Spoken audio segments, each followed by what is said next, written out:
Welcome to the Narrowgate Podcast. I'm Weston. And I'm Logan. And this is another Bill Spencer episode. He's back. Yeah, I'm not even really sure how to intro this conversation, to be honest with you. All over the place, but like in a good way.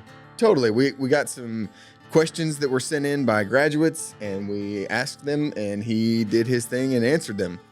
Dude, hang around till the end. I think you'll be encouraged, challenged, informed, educated, entertained, all the things. There's a lot. So, yeah.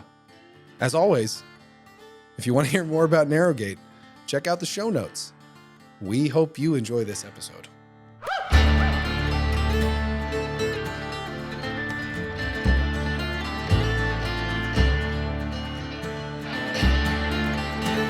Yeah, so I mean, this is going to be whatever it is. It's going to be different because it's not like we're not formatted. We're not trying to talk about this. It's Bill.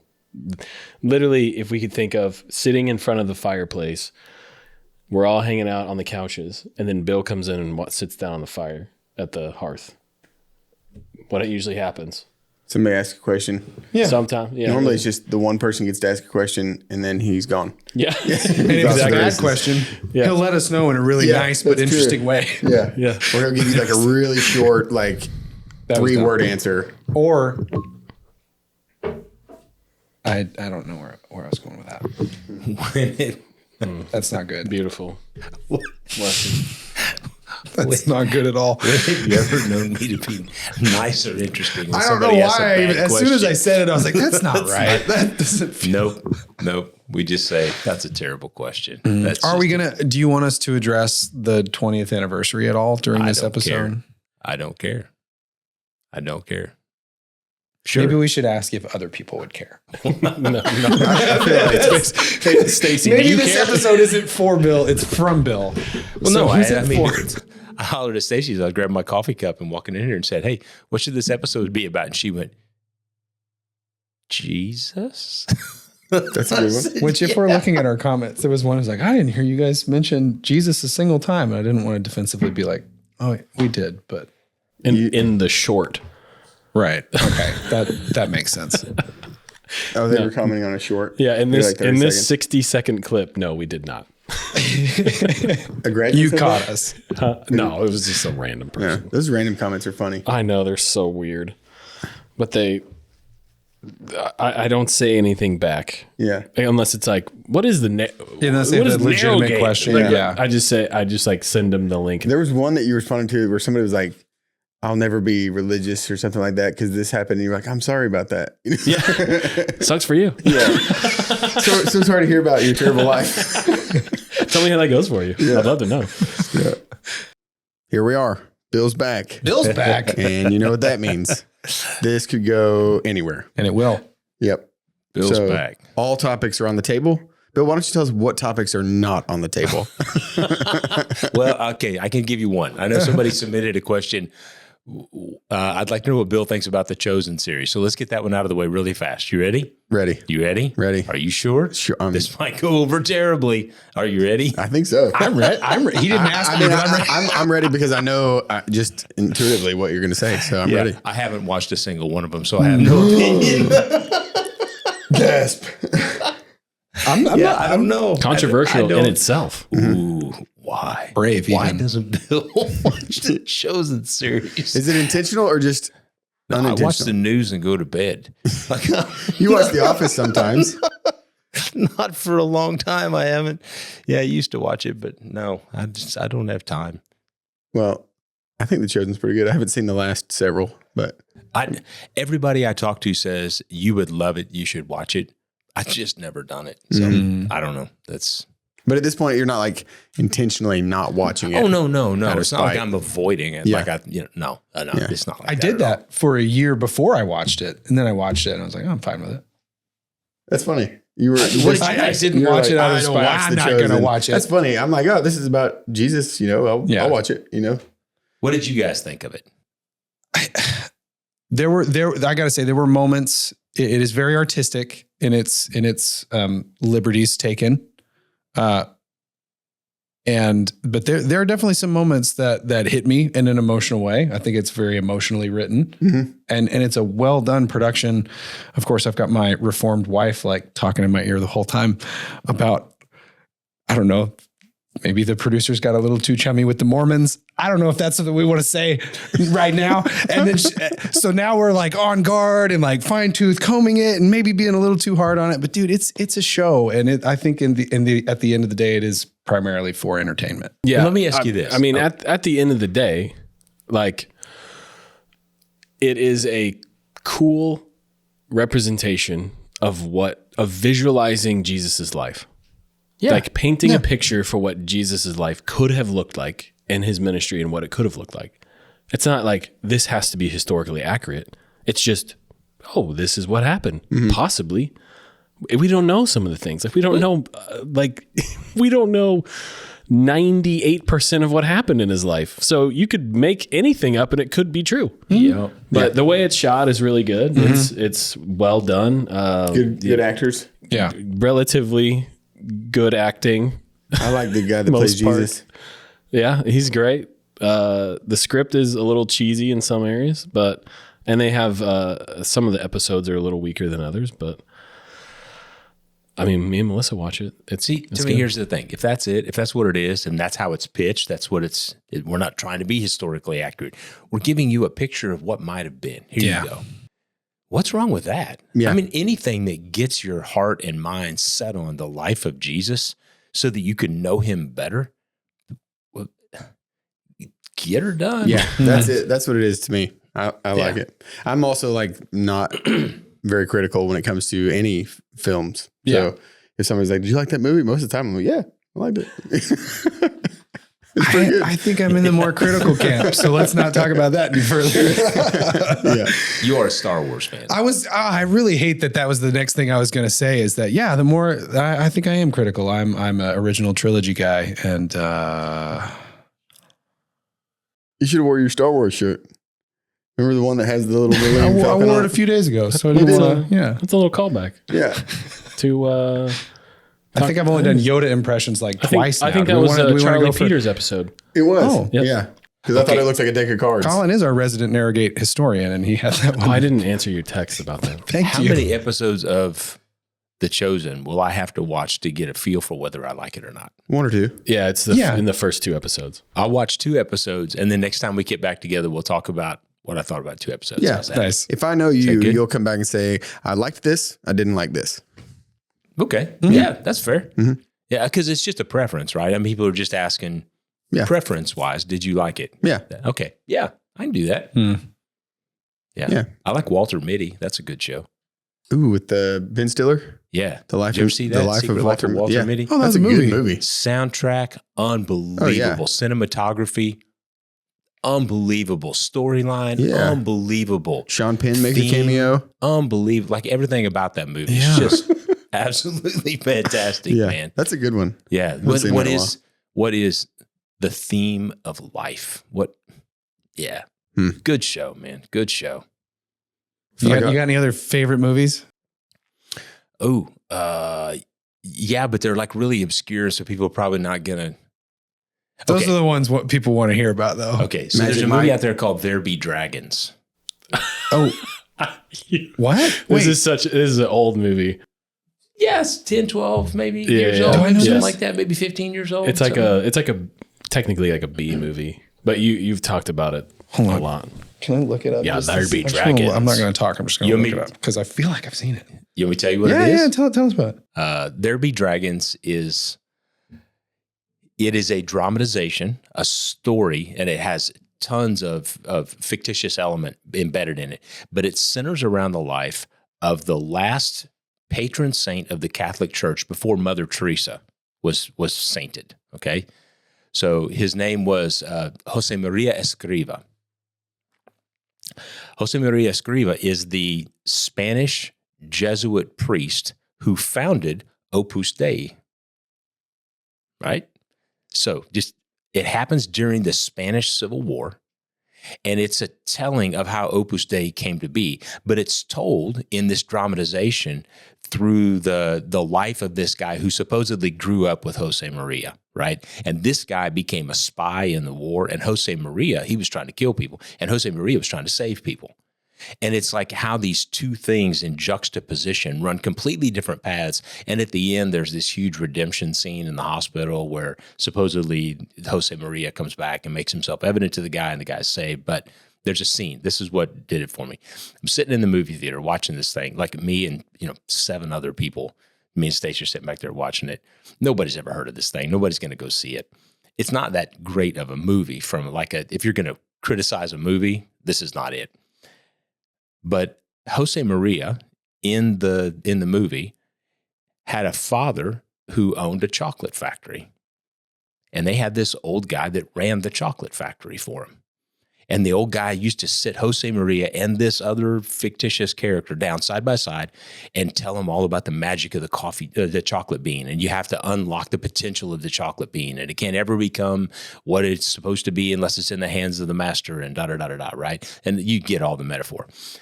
So I liked all that. Well, then there's a scene where Jose Maria is now a priest and the old man is at the end of life. The Spanish Civil War's going on. It's war-torn everything. They're just laid out on bunk beds in a big gymnasium-looking thing.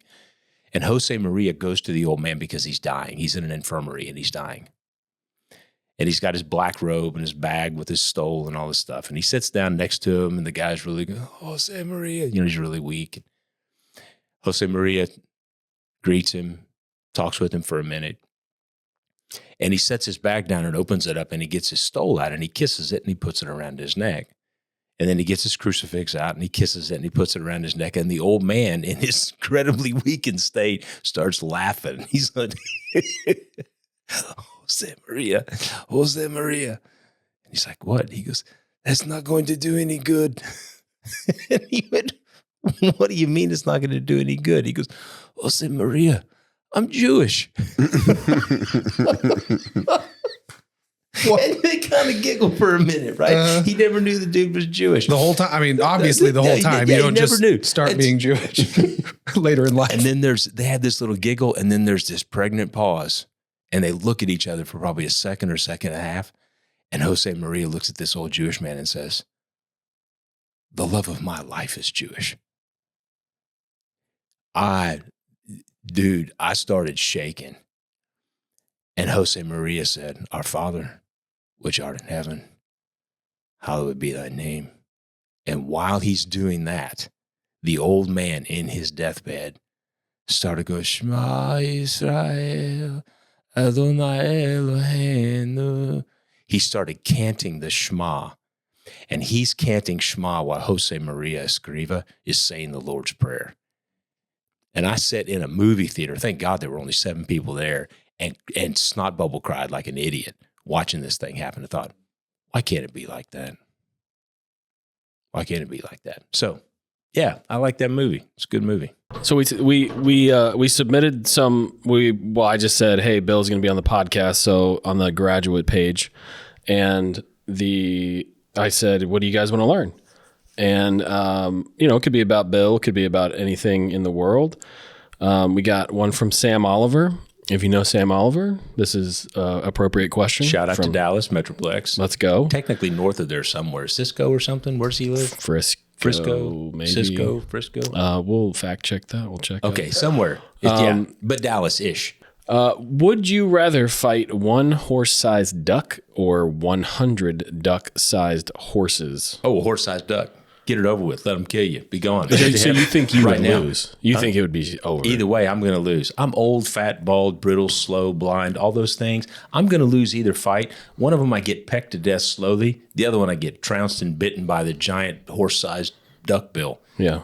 Just get it over with. Yeah. Okay. Horse-sized duck. Absolutely. Good question, though. Yeah, Great question. Good question. And then also from Talon Duncan, that's an Easter egg for a later episode.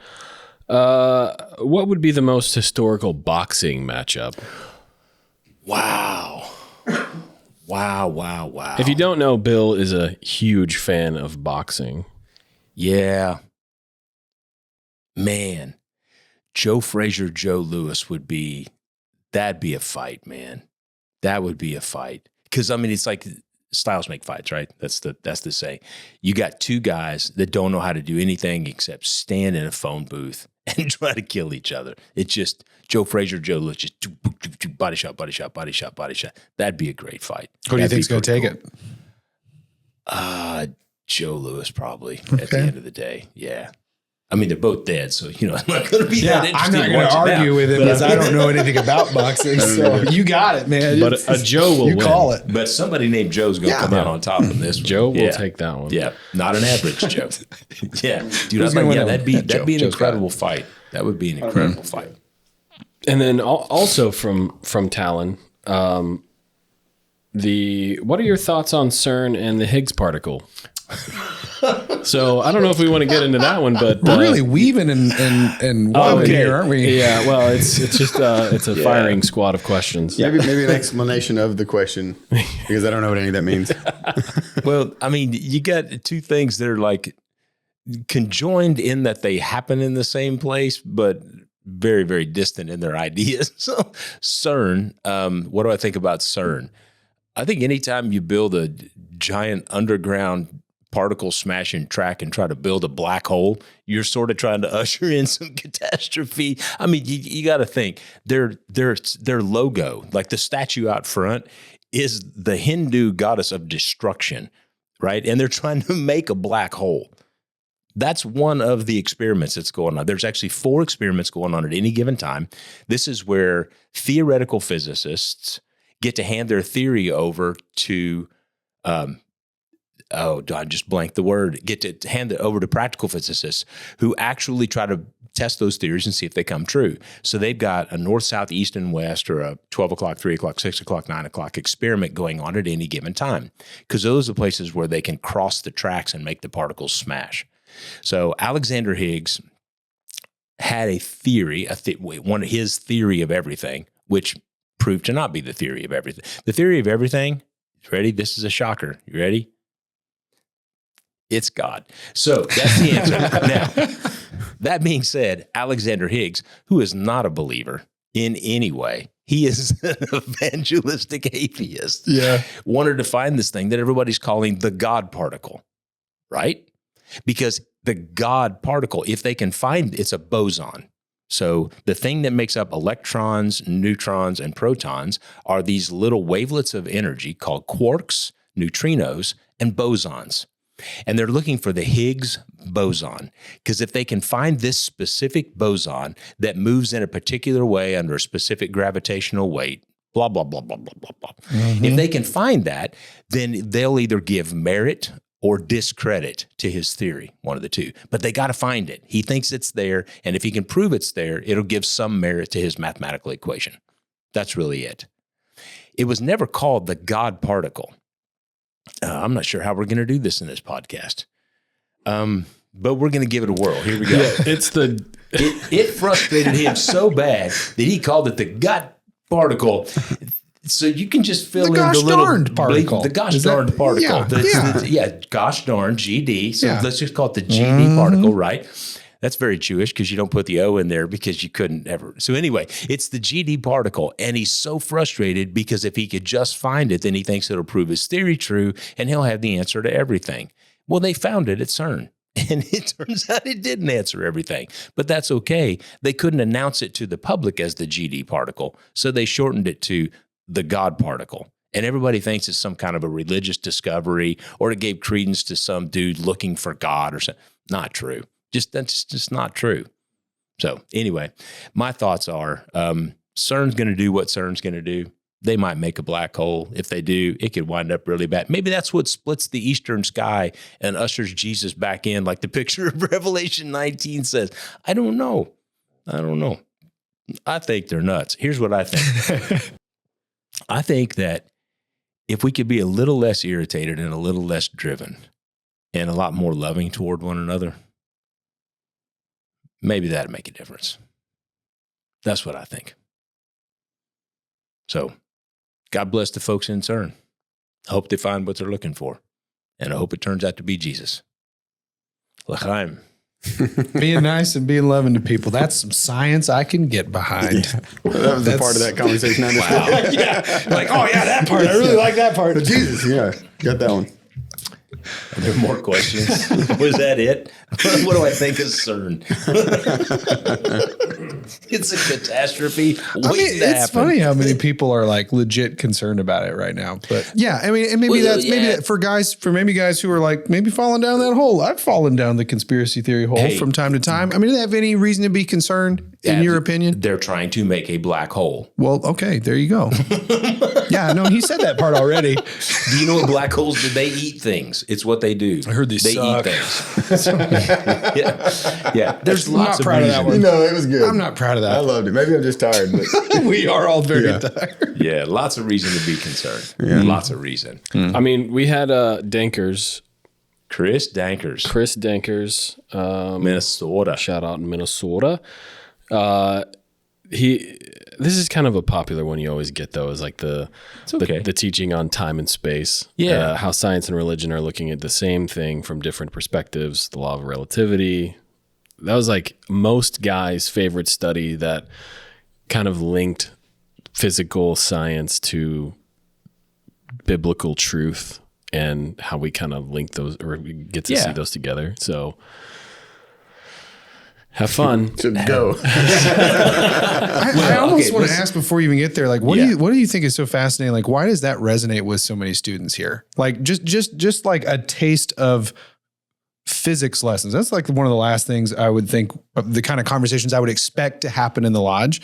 And I still remember those kind of conversations almost 20 years ago now from our student. What do you think is the hook that digs into so many guys while they're here when you guys have those kind of conversations? The popular world of science is so contrary to the ancient world of religion that guys feel the tear in the middle. They want to believe in God, but the arguments for science are so mathematically correct that they don't know what to do with that.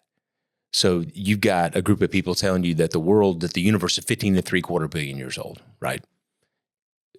But then you got God created it in 6 days. So what are you going to do with that?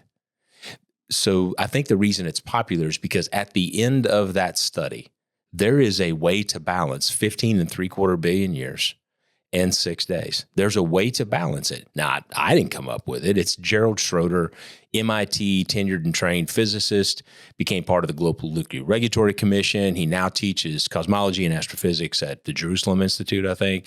Like, smart guy, right? Yeah. Really smart guy. He wrote a book called Genesis and the Big Bang.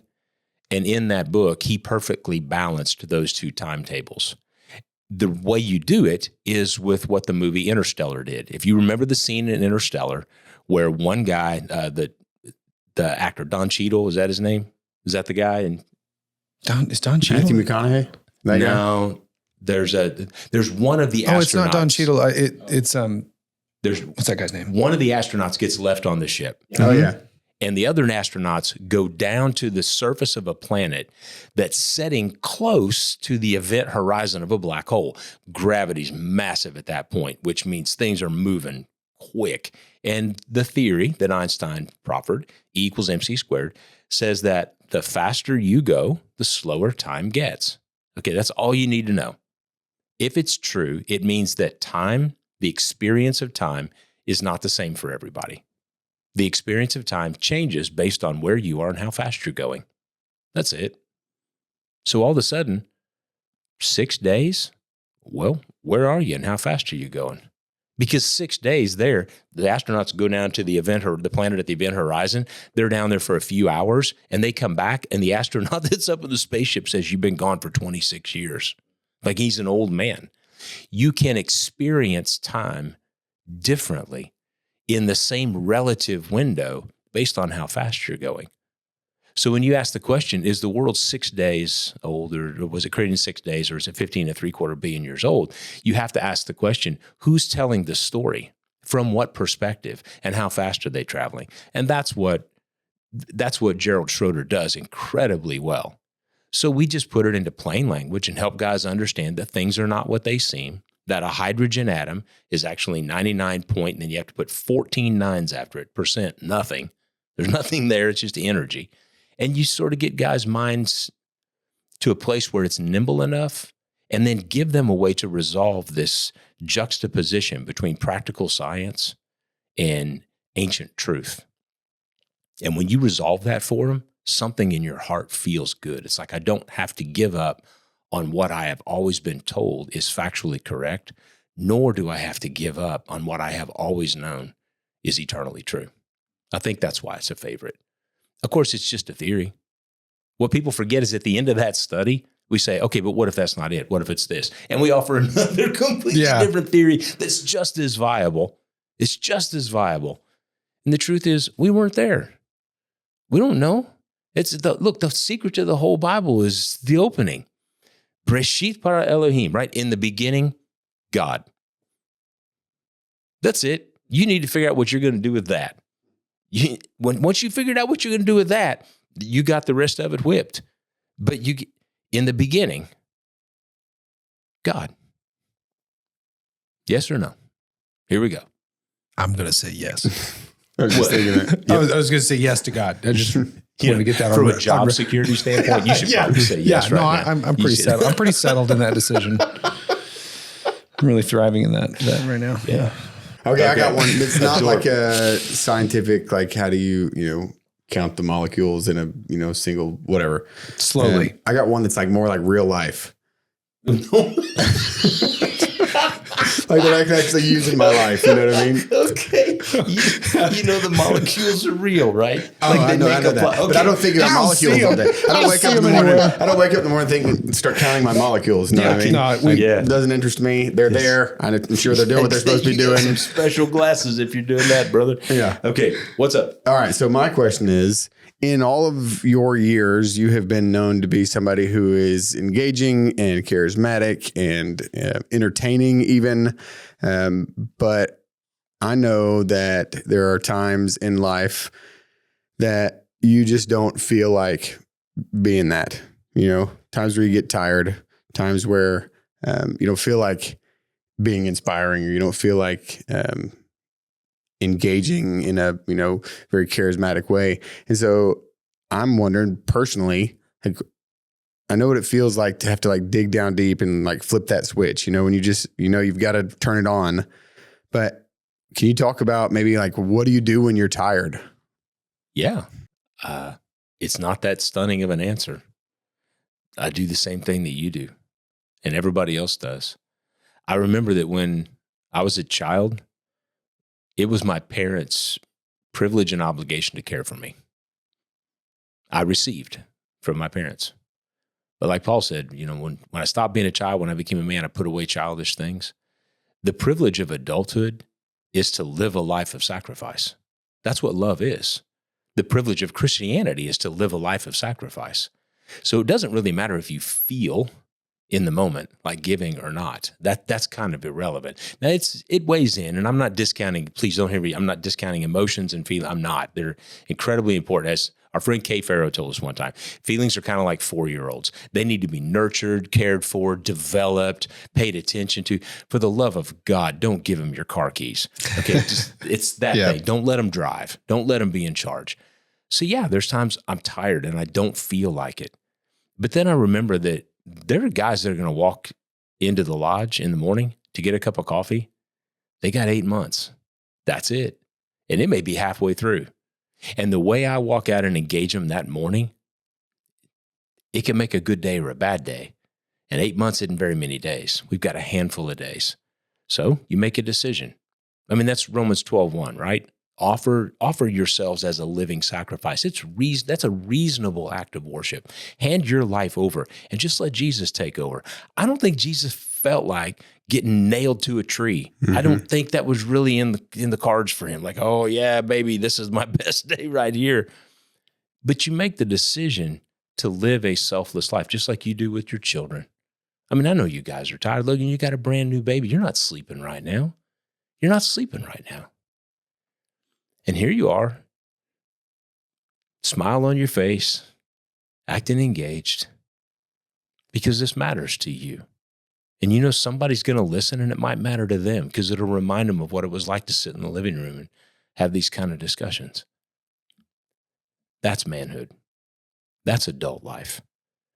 Canoeing down a class 5 rapid or jumping out of an airplane, that's not manhood.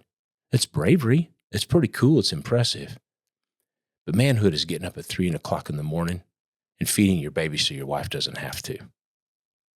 Manhood is walking out at 6 a.m. and greeting somebody with a smile when you know they had a crappy day the day before, because it's your goal to give them a good day today and remind them that the Lord's mercies are new every day. That's manhood. How about this one from Rafe? Rafe. Oh, man. Rafe Boutte. I wrote about him in the intro to that book. Did you read it? Mm-hmm. Yeah. Yeah. What a You guy. called him a man's man. He is a I'm sure that man's made him man, dude. feel He's good. Yeah, I'm kind of scared of him. But anyway, okay. What are your thoughts on people who are healed of chronic illness versus those who aren't, and where the line is drawn for, quote, deserving healing in mortal life and being free of suffering versus suffering, knowing that hope for relief is only after death? There's Rafe. There he is. What a question. Is that the same question almost as like, what do you do when God says no? Yeah, same vein. I mean, Yeah. I think, it's all ice cream, right? Maybe chocolate or vanilla, but it's the same thing. Sure. Okay, here's the deal. There are some paradigms that have to be established if you're truly going to be Christian.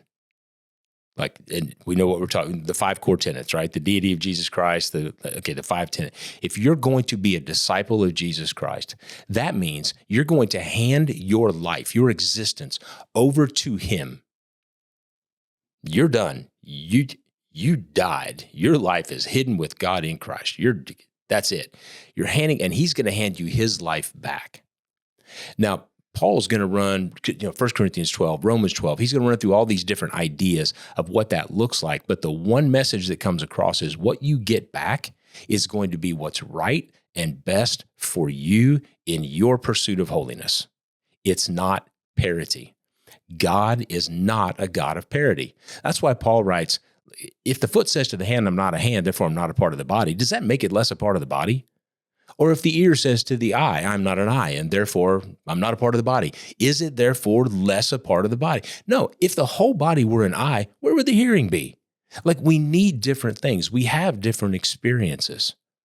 And some of them are painful, and some of them are pleasurable. The goal of life is not to have life go exactly the way you want it to go every single minute of every single day. If it was, then Jesus' life was a catastrophe. But it wasn't. His life was an epiphany. It was an awakening. It was a picture. In this world, you will have trouble because there's sin in this world. But be of good courage. It's okay, man. Stiff upper lip. I've overcome the world. So what do I say to somebody who has chronic illness and they fight and fight and fight and fight? And we can do it with chronic addiction. What do I say to somebody who fights addiction their whole life and somebody else is just freed from it? This person is continually ill, and this person is miraculously, for whatever reason, it just disappears. Here's what I say. What happened in your life, or what's happening in your life, if you'll allow it to, is designed to draw you closer to God so that he can be more manifest in you and through you. There are some people who are going to suffer, and they need to know that there's somebody out there who suffers with grace. There's some people who are going to get sick and pass away. And they need to know that there's somebody who knows God who's going to get sick and pass away. Because guess what? We're all going to get sick. Well, we're all going to pass away. We might not all get sick. I don't know why God heals some and not others. I don't know why. I don't know why we had to walk with Curtis and Kara and bury a 63-day-old baby. I don't know. It's horrible. It's just horrible. But I can tell you that there's a lot of horrible in the world, and all of it is overcome in Jesus. Every single bit. You may suffer through it in this world, but the day's coming when you won't. The question is, do you trust in the sovereignty of God? Or do you have an expectation that you know best what's in life and demand that he meet that expectation? Otherwise, he is a failure. There are things in my life that I fight with all the time. They just keep popping up and keep popping up and keep popping up. Because I can tell you this, if I got all the sin out of my life, all the struggle out of my life, I would be so proud of who I am and so empowered in what I can do that I would lose all my dependence on God. I wouldn't need him anymore. There wouldn't be mornings that I'm literally just can't stand up in tears saying, God, you got to do this. I don't have it. So maybe it's that. Maybe it's something. I don't know. I'm not God, but I know that God is sovereign. I know that God is good. And I know that what he chooses is right, even when it seems horribly, terribly wrong. I genuinely wish we had a response after that, but I think we were just kind of like drinking it in again. So That's one that you just let sit. What response? yeah, I mean, how do you respond? I mean, that's the truth. I mean, it's just God is sovereign, and we have such a hard time getting our wants and desires out of the way sometimes. So it's hard to see the picture clearly sometimes. There's a progression. You know, when John wrote his epistle, the first one, in chapter 2, he said, I write this to you little children because your sins are forgiven, right? Then he said, I write this to you young men because you're overcoming the wicked one. And I write this to you fathers because you've known him who's from the beginning. Ezekiel 47, that river, you know, that comes out of the corner of the temple, goes by the brazen altar and all that. It's ankle deep. You walk 1,000, now it's knee deep. You walk 1,000, now it's waist deep. And then you walk 1,000, that's over your head. All of Christian life, all of it is a process of sanctification. It's becoming more and more and more and more like Jesus. So here's the thing that I've been wrestling around in the floor for a while. Somebody used that acronym, basic instructions before leaving Earth. Have y'all heard that one? Have you heard that? Oh, okay. yeah. Okay. Somebody used that the other day, and I didn't. I was so proud of myself. I said You nothing. didn't, yeah. I didn't. You wanted to, but you wanted to let loose, but you held it back. Okay. Yeah. But because the emotion's there, and then the will says, no, come on, man, be nice. Right? So I didn't jump on it. Okay, is it basic instructions before leaving? Look, there's a level where that's true. There's a level where that's true, okay? Let's just take one of y'all's kids. Okay, let's take, I don't care, pick it. You want to pick one of your sons? Don't care. You want to do? I just got the one. So Urban. Please. You want Urban Go- or go- Rory? I don't care. Yeah, Rory Urban or needs Rory? it. Whatever it is, Rory needs it. I So don't care. Let's throw Dominic in the mix too, okay? Yeah. So we got Dom, Urban, and Roy. Okay, Yeah. all three of y'all can answer this question. Has there ever been a day, this is such a stupid question. Has there ever been a day where you had to look at him and go, Dom, you're not getting down till you eat your green beans? Like, is that? Oh, you mean like yesterday? Yeah, exactly. So what's their least favorite food? They just don't. Anything other than grilled cheese. Anything other than, okay, so anything other than grilled cheese. Is Rory just like a vacuum cleaner? I'm like, it depends on the day, I guess. No, he's a really picky eater. I can't think of a single thing right now. I don't know why. Let's say lima beans. How's that? That Lima works beans. fine. How about quinoa? Yeah. You put way too I'm much trying to pressure on remember what yourself. was the last thing that we were surprised by. Like, really? Like, not? Okay, anyways. Okay. So you look at him and say, you're not getting down or you're not having dessert until you eat your quinoa, lima bean, green bean, composite, not grilled cheese thing, right? All right. Why do you say that instead of, now, Rory, listen, niacin, thiamine, vitamin A, vitamin C, these are all incredibly important components in the development of a healthy phospholipid structure for good red blood corpuscle development so that oxygen can be carried through the blood vessels to strengthen the muscles because you're in development right now and you need a ton of new. How come you don't have that discussion with him? Because I didn't know all that. That's why. I could lie and say, well, the last time we discussed puzzle developmentation with him, it didn't go very well, Bill. I thought that's what he said. Is that everything No, he said? that's what he said. No, but that would be a lie. No, we don't know any of that. He doesn't either. And Yeah. even if you said it, he doesn't know any of that. It doesn't make any sense to him. niacin, thiamine. He's like, shut up. Yeah. I want pudding. Here's the thing. He's not at a place where he can understand that good nutrition is incredibly important. He can't understand that. Especially if you roll the years back into 3. You know what I mean? He really doesn't understand it at that point. And no matter how well you explain it, he's never going to get it. So what we do is we make a rule as a placeholder until the principle can be ingested. Let me say it again. We make a rule as a placeholder until the principle can be fully ingested and developed internally. Let's roll the clock forward now. Let's say Rory's 30, right? Married, got a couple of kids. Everybody's coming home for Thanksgiving. Sasha's over the moon, right? Here's the grandbabies. Everybody sits down Thanksgiving dinner. Rory gets ready to get up from the table, and you notice that he's got some green beans on his plate. You're going to look across the table and go, Rory, you're not getting down till you eat those green beans. It's so stupid. Yeah, I hope Colin's nodding at me. I'm over here like going, I hope I'm not that guy. It's so unbelievably stupid. Yeah. I mean, it just does. There's nothing about that makes any sense. And I know it's an oversimplification, but think it through. At that point, Rory's in charge of his own nutritional maintenance. He understands that he has to manage what he eats, when he eats, how he eats. Like, he's got to manage that. He has to manage his health. He's an adult. He's grown up.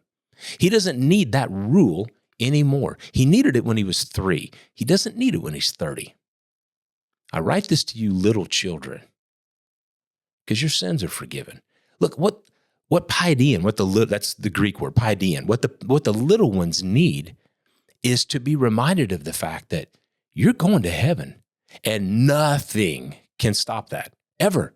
No matter what you learn or how you grow, nothing can stop the fact that you have placed your faith, your trust in Jesus to be the guy who will open the door and go, yeah, come on in. Mm-hmm. And once you've done that, it's over. You don't have any other hope. That's him. Here's my friend Jesus. He'll explain the whole thing. That's all you got.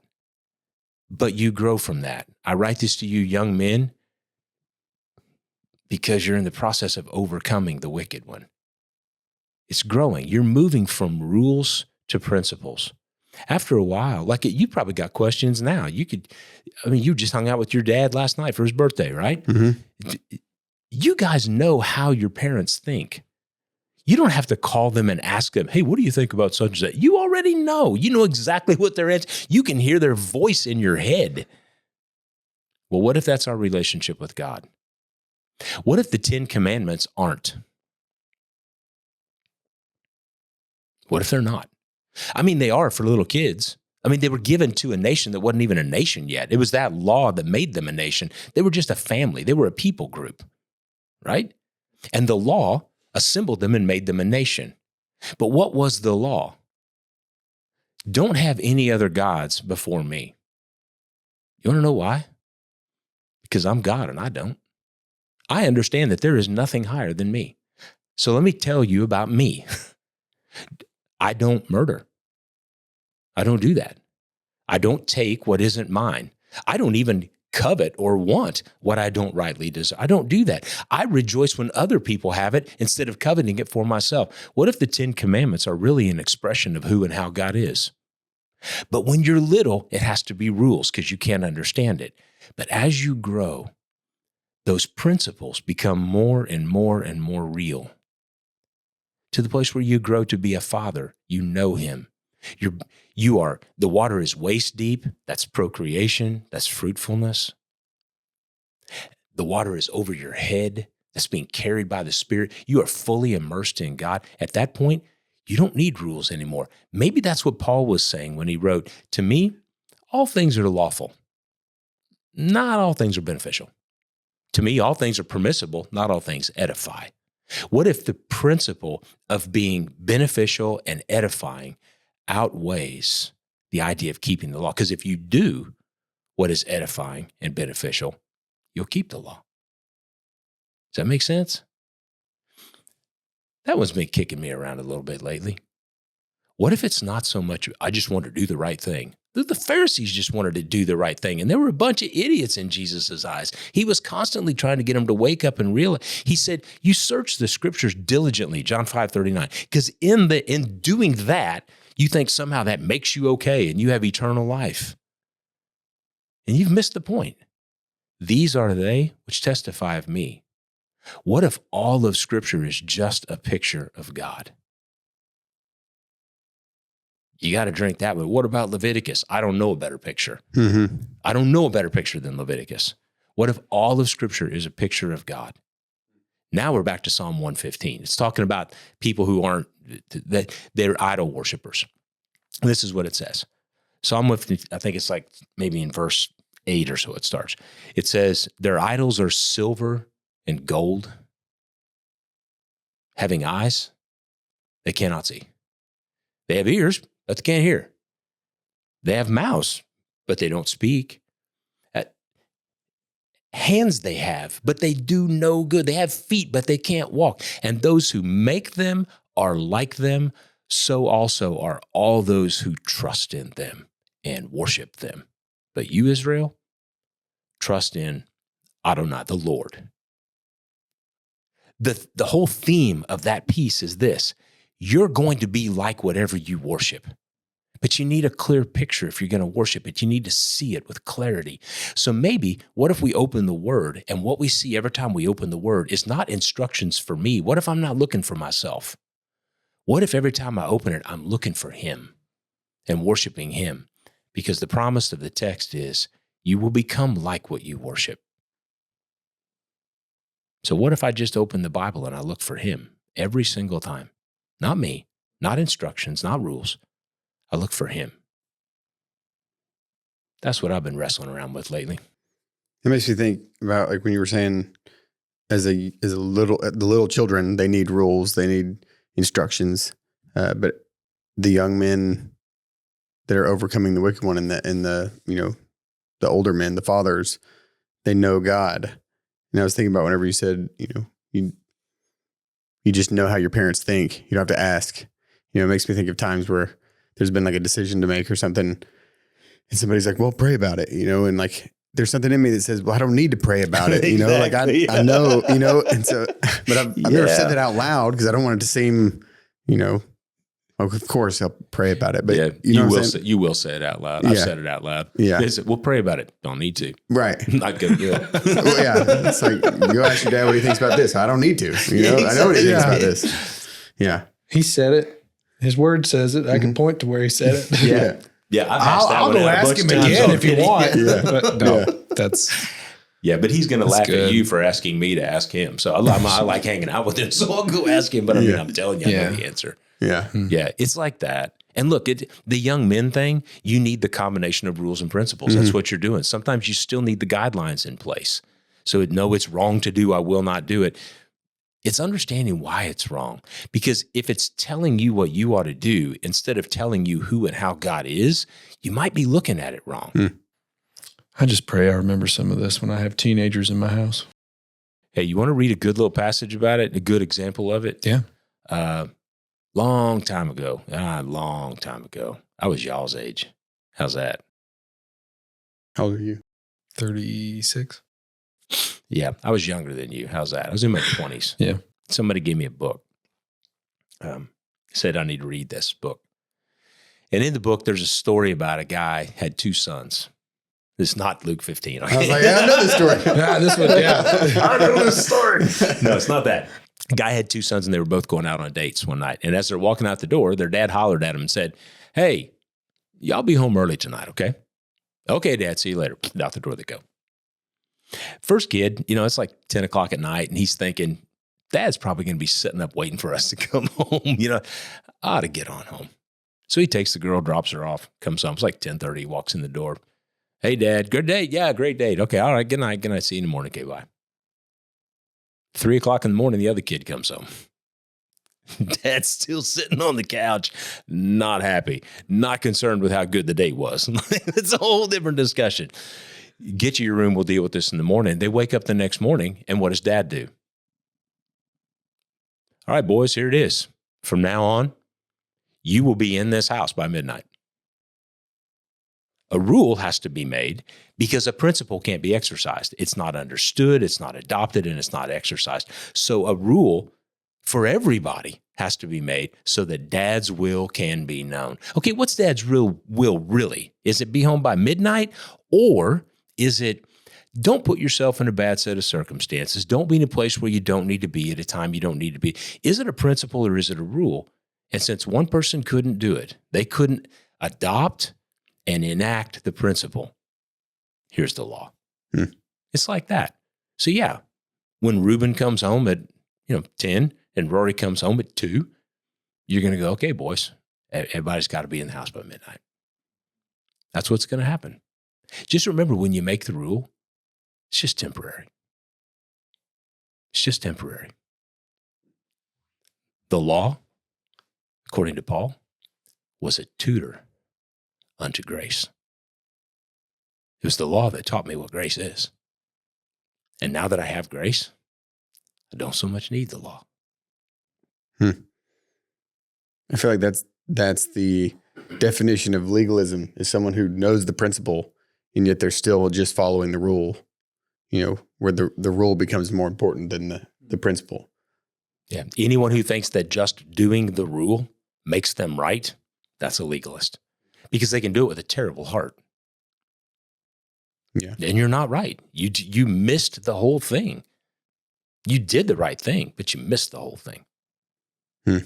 I'm sure there'll be all kinds of backlash on this one, but Not for me. I'm You can pretty send your settled on comments it. to Colin at, what's your email? It's the ngpod@gmail.com. But we love comments. Yeah, but please comment. And look, if there's somebody listening to this going, man, that's just a bunch of crap, I don't believe any of that, please write, that's a bunch of crap and I don't believe any of that, and let's start a conversation about it. Because you know what? I might be wrong.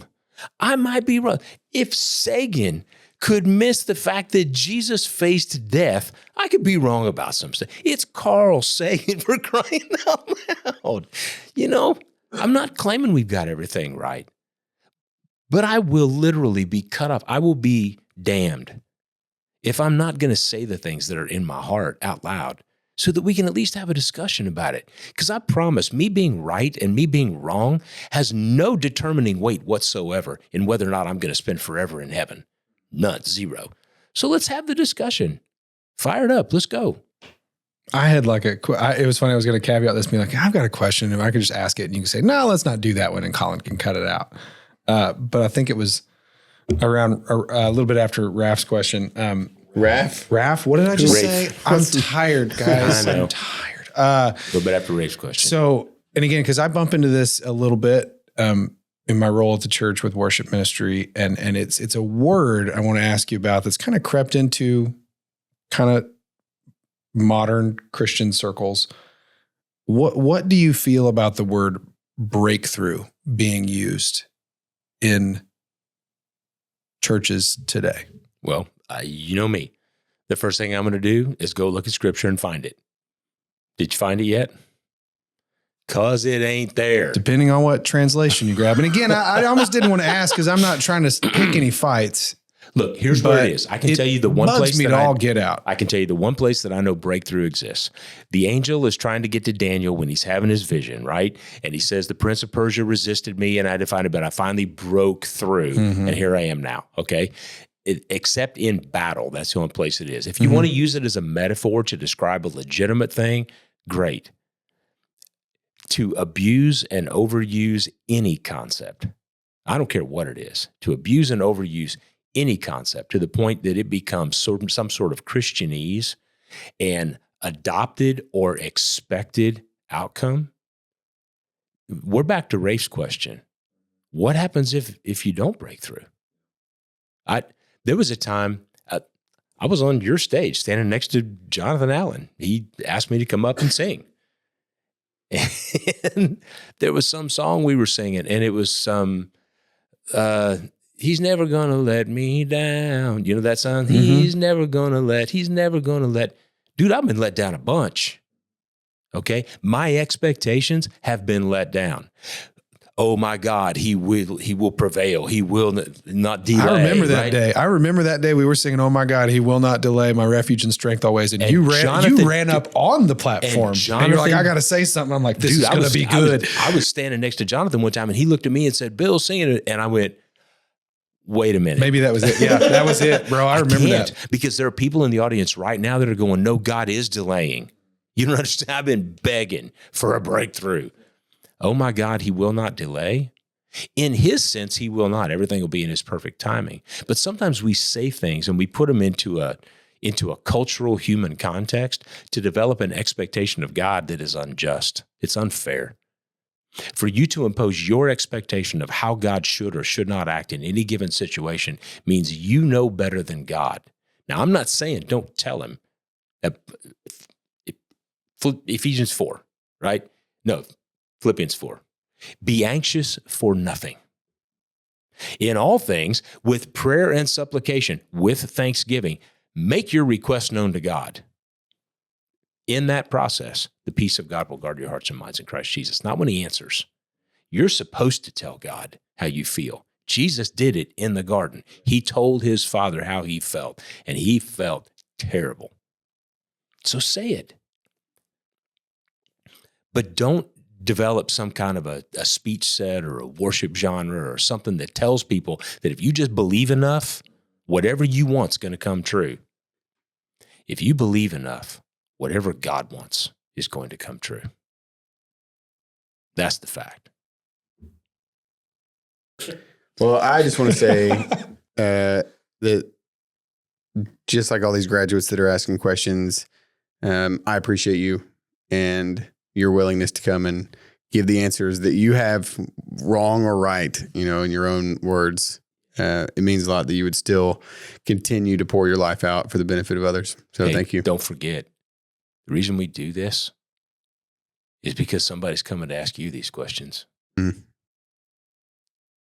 Your sons, your daughters, your sons in the faith, you're going to sit here and they're going to ask you. Don't be lazy. Chase it. Get your answers, right or wrong, and tell them, right or wrong, this is where I am today. I'm not going to be here much more, Like, I'm a lot older than you guys. We did this so that you would exist. It's in your hands now. It's in your hearts now. You got to carry it. Everybody listening to this thing, it's your responsibility.